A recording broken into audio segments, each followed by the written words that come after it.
Muchos han buscado asilo aquí. Aquí vivirás tú todos los días hasta que llegue la hora de tu muerte. El rey le interrumpió para explicarle su situación, pero el ermitaño no le prestaba atención y seguía con su monólogo. Aquí estarás tranquilo.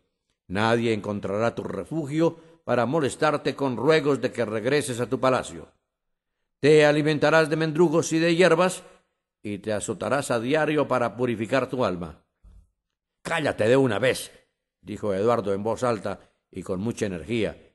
Calla y escúchame. Yo soy el rey. ¿Pero qué rey? Dijo el anciano, súbitamente animado. El rey de Inglaterra. Entonces, ¿Enrique ha muerto?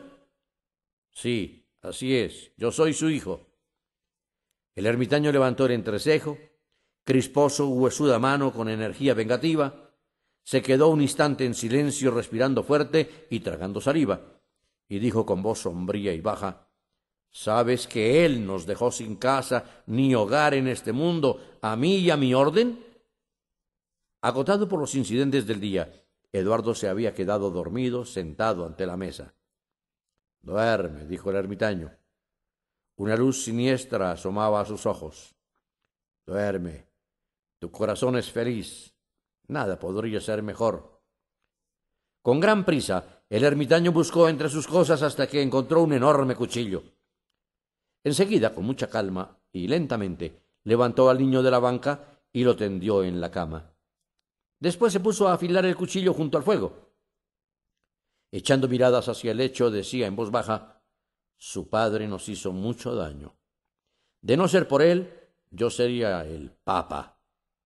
Y seguía afilando el cuchillo. Cuando se dio por satisfecho con su trabajo, el anciano dejó el cuchillo junto al lecho y se acercó a la ventana mirando hacia todos lados. Ya es más de medianoche. No vaya a ser que grite si por casualidad pasa alguien. Volvió a la habitación y recogió varios trapos. Con ellos amarró primero los pies del niño. Luego quiso hacer lo mismo con sus manos, pero no podía hacer que las juntara sin correr el riesgo de despertarlo, hasta que su fortuna quiso que el joven rey juntara por sí solo las dos manos sobre el pecho. Enseguida procedió a amordazar a su cautivo para impedirle gritar. Le pasó una venda bajo la barbilla y con mucha paciencia consiguió unir los dos extremos sobre la cabeza del muchacho y atarlas fuertemente, haciendo nudos con gran destreza. El niño seguía durmiendo. El viejo aproximó su banco a la cama del niño dormido. Se sentó y esperó que pasara el tiempo mientras seguía afilando el cuchillo suavemente. De pronto, al levantar la vista, vio que los ojos del chico estaban desmesuradamente abiertos y fijos en el cuchillo. Una sonrisa diabólica asomó a su rostro arrugado. «Hijo de Enrique VIII», le dijo, «¿has rezado esta mañana?» El muchacho trataba inútilmente de liberarse de sus ataduras y por entre las cerradas mandíbulas lanzó un sonido ahogado. El ermitaño tomó ese sonido como una respuesta afirmativa y le dijo una vez más: «Entonces reza ahora la oración de los difuntos». Eduardo se estremeció y palideció. Comenzó nuevamente a luchar contra sus amarras, pero el anciano había hecho un buen trabajo. Una claridad lechosa invadió la estancia. El ermitaño fue hacia la ventana, miró al cielo y dijo a media voz, hablando consigo mismo: «Ya amanece. No debo demorarme más». Enseguida se arrodilló junto al lecho con el cuchillo en la mano. Pero se detuvo y escuchó porque sonaban voces cerca de la choza. Ocultó el cuchillo entre las ropas de la cama justo a tiempo, pues se oyó una voz que gritaba afuera: «¡Abrid por los 1000 demonios!». Esa voz era el sonido más agradable que Eduardo pudiera imaginar. Era la voz de Miles Hendon. El ermitaño hizo rechinar los dientes de rabia, cubrió bien al rey con pieles de cordero y abrió la puerta. Hendon lo miró con desconfianza. «¿Dónde está el muchacho?», preguntó. El viejo trató de hacerse el tonto, poniendo cara de ignorancia y santidad. «No sabía de ningún muchacho», replicó. Pero Hendon no cedía y siguió haciendo preguntas acerca de su muchacho. Si te refieres a un chico andrajoso, dijo el anciano, el pobrecito pasó aquí toda la noche y lo he enviado a cumplir un mandado ahora, esta mañana temprano. Mientes, viejo. Mi muchacho jamás habría accedido a cumplir un mandado de nadie. Ningún hombre habría conseguido jamás que cumpliera un mandado. Es que yo no soy un hombre. ¿Cómo es eso? Habla de una vez, viejo. ¿Me has mentido? Te lo diré aunque es un secreto. Yo no soy un hombre. Soy un arcángel. Te ruego que no lo divulgues. Ah, entiendo, dijo Hendon calmándose. Solo así se explica que hayas conseguido de mi muchacho que cumpliera un... Oye, ¿qué es ese ruido, anciano? Amarrado como estaba y cubierto de pieles de cordero, los gemidos de Eduardo se oían muy débiles allá afuera. ¿Ruido? Yo no he oído ningún ruido, dijo el ermitaño. Sería el viento. Ajá, bien. Esperaré al muchacho. Supongo que no debe tardar del mandado. El pequeño rey se puso muy contento al oír que Hendon se sentaba en el banco cerca de la cama. Aunque sus gemidos eran demasiado débiles, el oído de Hendon percibió algo, lo mismo que el ermitaño, quien tomó a éste de un brazo y le dijo: «Efectivamente, escucho algo allá afuera». Eduardo oyó los pasos de los hombres que se alejaban y perdió las esperanzas de que Hendon le rescatara de su suplicio. Pasaron algunos minutos y oyó que la puerta se abría. Se heló la sangre en sus venas y cerró los ojos. Ya le parecía ver al viejo cuchillo en mano sobre su garganta. Oyó pasos en la habitación y luego alguien revolvió las pieles. Cuando finalmente abrió los ojos, allí estaban John Canty y Hugo. Rápidamente y en silencio, estos desataron al niño y en un par de minutos iban de la mano de sus captores cruzando el bosque. Nuevamente se encontró el rey en compañía de la banda de pordioseros. Algunos admiraban su valor y le trataban bien. Juan Canty, ahora Hobbes, y Hugo le pegaban a veces, cuando el jefe de la banda no los veía, ya que éste había ordenado que no se molestara inútilmente al muchacho. Estaba al cuidado de Hugo, quien, aunque le había prevenido que no abusara con él, nunca dejaba pasar la ocasión para hacerlo. Especialmente difíciles eran las noches para el joven rey. Hugo aprovechaba esos momentos en que todos estaban entregados a la diversión, las bromas y los cantos para hacerle alguna trastada al muchacho.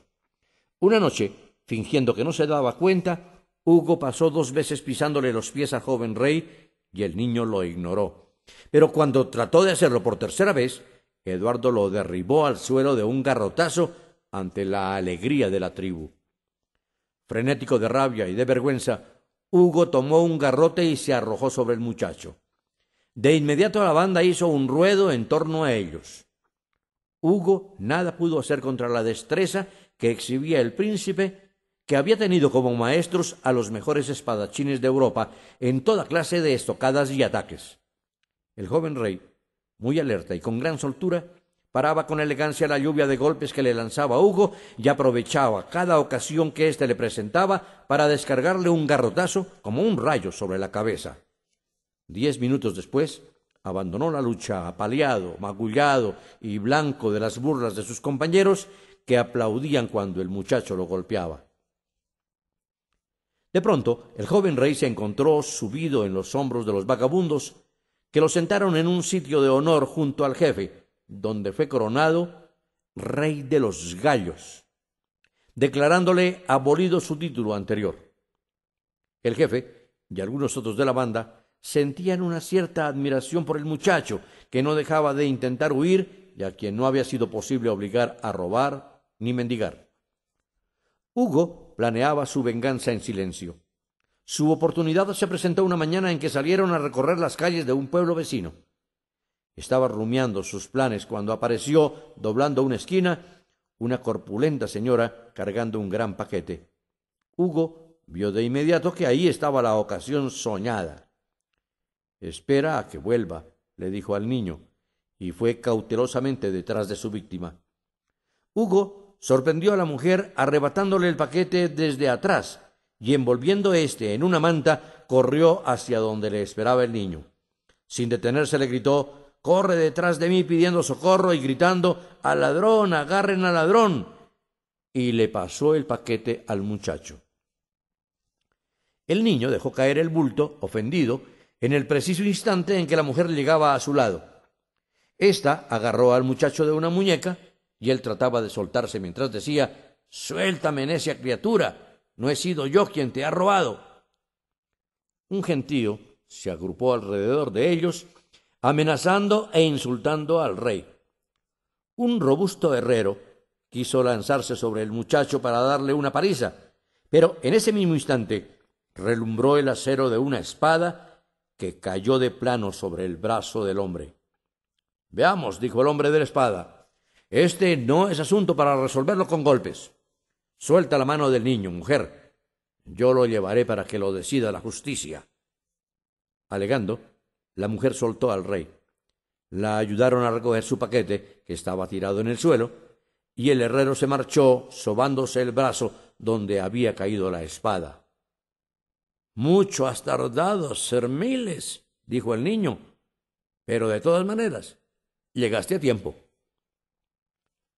La muchedumbre se estaba retirando cuando apareció un alguacil dispuesto a hacerse cargo del niño.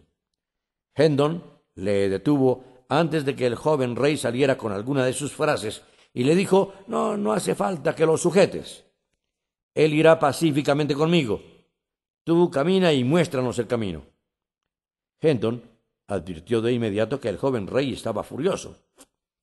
«Piensa, señor, que son tus leyes las que deberás aceptar», le dijo. «¿Cómo podrías hacer que los demás las aceptaran si tú te niegas a ello?» «Tienes razón. Me someteré a lo que dice la ley como si fuera un vasallo», dijo Eduardo, y caminó al paso del alguacil. La mujer declaró ante el juez que el muchacho le había robado, que el valor de su cerdo, que era lo que llevaba en el paquete, era de 3 chelines y 6 peniques. El juez le explicó entonces que un robo de tal valor se castigaba con la horca y que el muchacho probablemente había cometido su delito acicatriado por el hambre. La mujer palideció y juró por el cielo que no quería ese castigo para el muchacho. «Entonces revisa el valor de ese cerdo», dijo el juez. «De lo contrario, tendré que enviar a este muchacho a la horca». La mujer respondió inmediatamente que el verdadero valor del cerdo era de apenas 8 peniques. Olvidando su rango, Miles Hendon abrazó al rey y siguió al alguacil que se había ido detrás de la mujer mientras el juez redactaba los autos. No lejos del juzgado, oyó que el alguacil estaba obligando a la mujer a venderle el cerdo en los 8 peniques que ella había declarado, o de lo contrario, la llevaría a ella ante el juez acusada de jurar en falso. Enseguida, el alguacil tomó de las manos de la mujer el cerdo, que estaba olorosamente aliñado, según pudo apreciar Hendon a la distancia. Le pagó los 8 peniques y regresó con el paquete a la corte, ocultándolo de la vista del juez. En ese preciso instante, el rey estaba escuchando la condena que le imponía el juez, consistente en azotes y una corta estadía en la cárcel. Estupefacto, el muchacho estaba a punto de condenar al juez a la horca por atreverse a condenar al rey de Inglaterra, cuando vio que Hendon le hacía señas para que guardara silencio. Eduardo lo hizo de muy mala gana, y pronto iban los 3, el joven rey, Hendon y el alguacil, rumbo a la prisión. Ya en la calle, Eduardo no resistió más y le dijo a Hendon muy enojado: «¿Pretendes que me deje llevar vivo a la cárcel pública? Debes estar loco». «Confía en mí una vez más y no digas nada», respondió Hendon. «Nos sobrará tiempo para rabiar o para alegrarnos». Eduardo caminó en silencio junto a Hendon y detrás del alguacil, que iba muy contento con el paquete con el cerdo bajo el brazo. Pronto, Hendon se le acercó y le puso una mano en el hombro, diciéndole en voz baja: Escúchame que quiero decirte unas palabras y aquí nadie nos oye. Mi deber me prohíbe escuchar, dijo el alguacil. No me demores, que ya se hace de noche. A pesar de tu deber, espera un momento. Mira hacia otro lado y deja que este muchacho escape. ¿Qué pretendes?, preguntó muy sorprendido el alguacil. No cometas una estupidez, que ese cerdo puede costarte la cabeza, dijo Hendon, bajando aún más la voz. Sé cómo le compraste ese cerdo a la mujer, y si llego a contárselo al juez, perderás los 8 peniques que le pagaste a la mujer, y como te dije, tu cabeza. Ay, pero si es una broma que le hice a la mujer, respondió el alguacil. Espera entonces que le hable al juez de esa broma. El alguacil se puso pálido y habló atropelladamente. Oh, mi buen señor, no hagas eso, te lo suplico, en nombre de mi esposa e hijos, que quedarán viuda y huérfanos. ¿Qué? ¿Devolverás el cerdo a la mujer? Sí, señor, de inmediato hago caso a esa bondadosa sugerencia tuya. Entonces, hazlo, buen alma. El juez ha sido muy compasivo con este pobre niño y te aseguro que no derramará una lágrima cuando se entere que se ha escapado. En cuanto se vieron libres del alguacil, Eduardo cambió sus harapos por la ropa que Miles había comprado en el puente de Londres y ambos amigos se dirigieron hacia la tierra natal de Hendon. Viajaban en un par de mulas que éste había comprado, cosa que parecía divertir mucho al niño rey. Al entrar en el pueblo, Hendon fue mostrándole al joven rey todos los detalles. Habló durante todo el tiempo. Cruzaron el pueblo y se metieron por un camino sinuoso que los condujo hasta un amplio jardín cercado por una verja. «Bienvenido a Hendon Hall, mi rey», exclamó Miles. «Este es un gran día para mí y mi familia». Minutos después, Hendon estaba desmontando. Ayudó a bajar al rey y lo condujo de la mano al interior. «¿No te parece raro, Miles?», dijo Eduardo, comenzando a pasearse por una habitación con las manos cruzadas sobre su espalda. «Más que extraño, mi señor, pero explicable. Mi hermano Hugo es capaz de inventar cualquier truco para salirse con la suya». «No hablaba de tu hermano, Miles, sino del rey. ¿No te parece extraño que no se le eche de menos? ¿Que el país no sea recorrido por mensajeros comunicando su desaparición y por caballeros de mi corte buscándome?» «Otra vez con sus delirios», pensó Miles. Y estaba por decirle algo al niño cuando Lady Editha apareció en punta de pie y se acercó hasta una distancia prudente de Miles. «Aprovecha esta oportunidad, buen hombre, para escapar de aquí antes de que lleguen los alguaciles. Eres extrañamente parecido al que dices ser, pero eso importa poco en este momento. Hugo me tiene aquí prisionera, y todo el pueblo le teme, y la justicia le obedece envileciéndose. Huye, ponte a salvo de sus intrigas, porque es capaz de hacerte matar como lo hizo con su hermano Arturo». Yo sospechaba ya que eso había ocurrido, pero no puedo escapar sin llevarte conmigo. Tu vida también peligra ahora que sospechará que me has reconocido como el legítimo señor de Hendon Hall. Ya tendrás tiempo más adelante para poner las cosas en su lugar. Ahora pon a salvo tu vida. Miles Hendon iba a decir algo, pero en ese momento entraron en la habitación 4 alguaciles muy bien armados, acompañados por los criados también armados. Se inició una violenta lucha, pero el número se impuso. El frío en la cárcel era mortal. Las mantas estaban hechas jirones, pero aún así la fatiga de la jornada no tardó en hacerles caer profundamente dormidos. El rey y Miles Hendon llevaban ya una semana en la cárcel. De vez en cuando un alguacil traía alguna persona, algún rostro que Miles recordaba haber visto antes, que lo repudiaba y cubría de insultos, gritándole impostor. Casi siempre el alguacil o el propio alcaide de la cárcel se quedaban a oír los insultos y agresiones verbales de que era objeto Miles Hendon. Una tarde trajeron a un anciano que Miles reconoció inmediatamente como un buen amigo de su familia. El alcaide le preguntó al anciano: «¿Ves aquí a alguien de la familia Hendon, buen hombre?»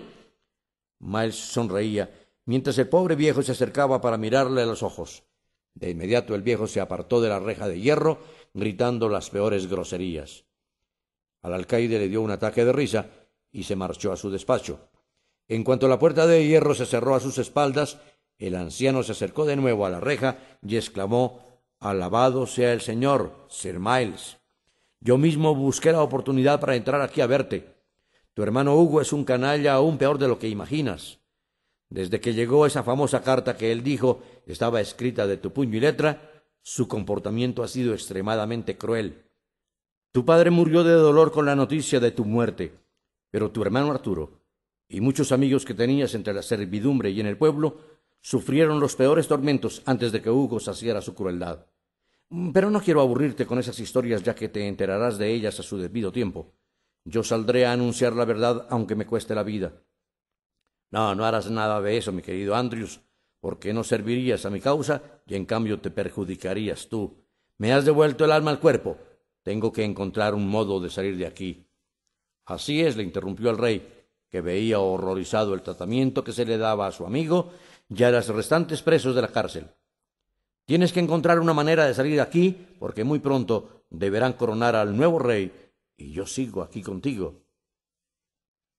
Miles le indicó por señas al anciano Andrews la locura de su joven acompañante, y luego acordaron que el viejo vendría a la cárcel cuantas veces pudiera y enviaría también a otros amigos de confianza para que les llevaran algún alimento de contrabando, puesto que el joven rey no podía comer la comida, por llamarla de algún modo, que servían allí por disposición del alcaide, que se quedaba con una gran parte del dinero destinado a la alimentación de los presos y de los detenidos. Cierto día, Andrews regresó trayendo las últimas noticias que circulaban en el pueblo.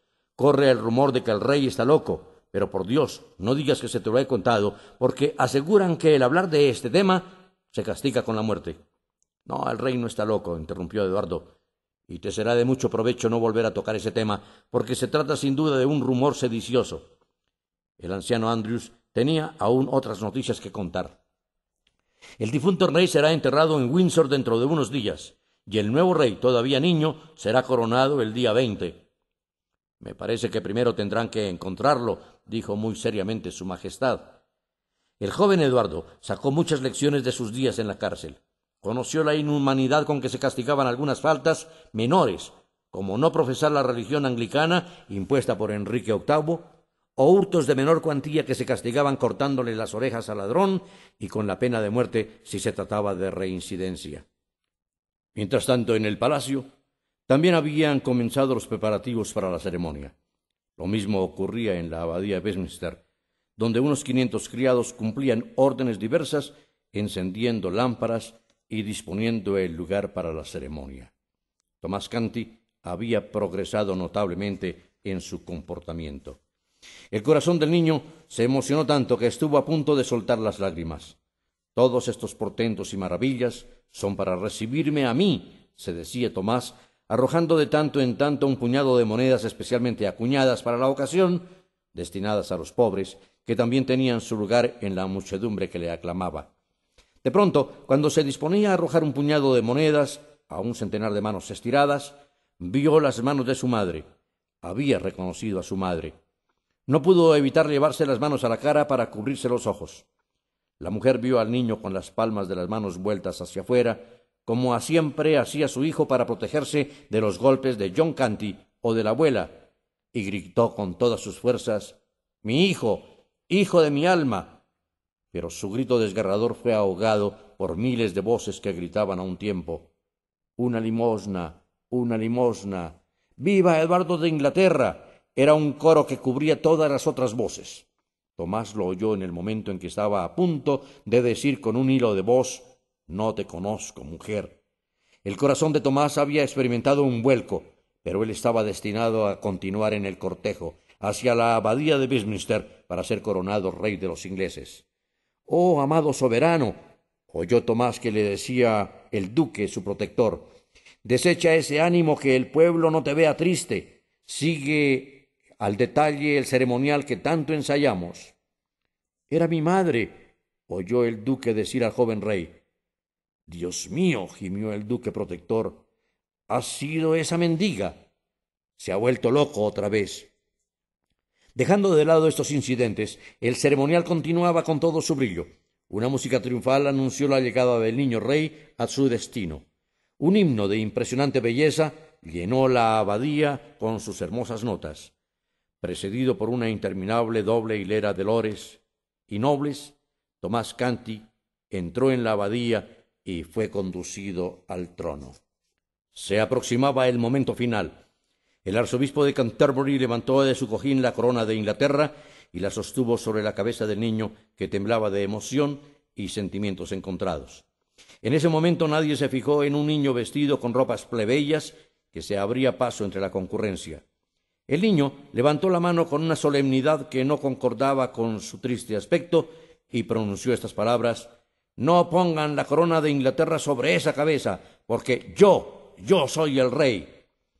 Varias manos indignadas cayeron sobre el niño, pero Tomás Canty, espléndidamente vestido, avanzó un paso y dijo: «Deténganse y suéltenlo.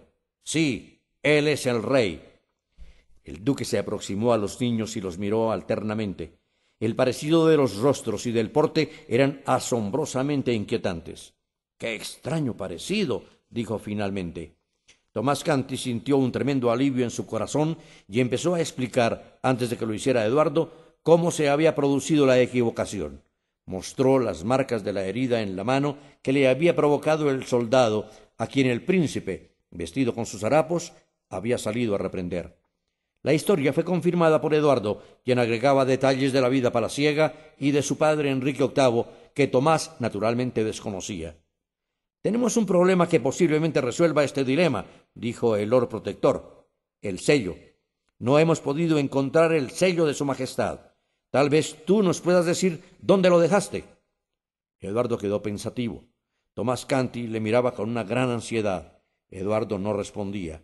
Tomás entonces preguntó como por azar: «¿De qué se trata? ¿Cómo es ese famoso sello?».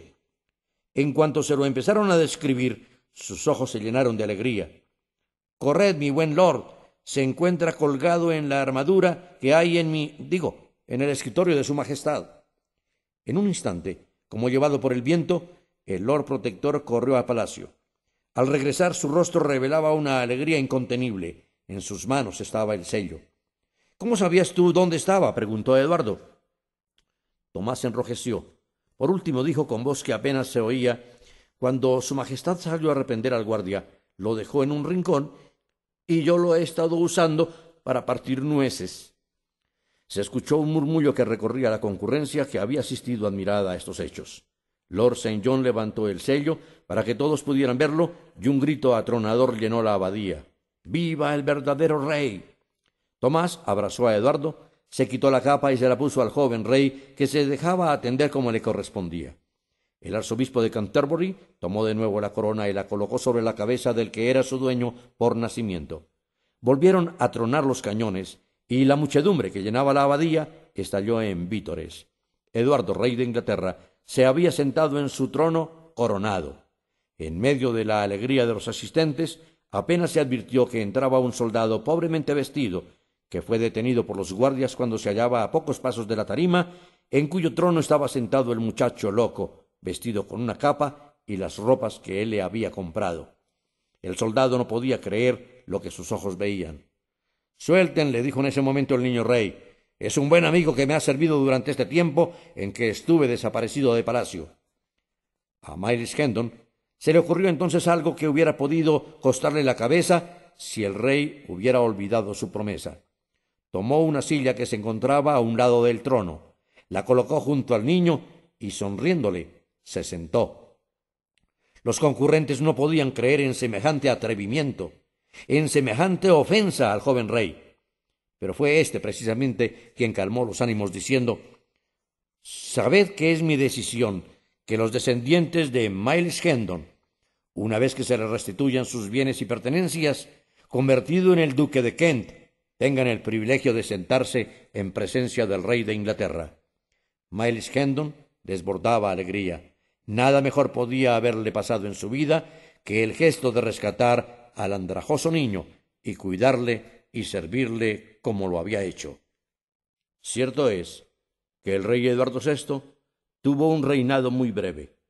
Abandonó este mundo a muy temprana edad, pero dejó en la historia el recuerdo imborrable de un soberano bondadoso y preocupado por los pobres y por los que sufrían opresiones y malos tratos. En su memoria y honor conservemos su recuerdo.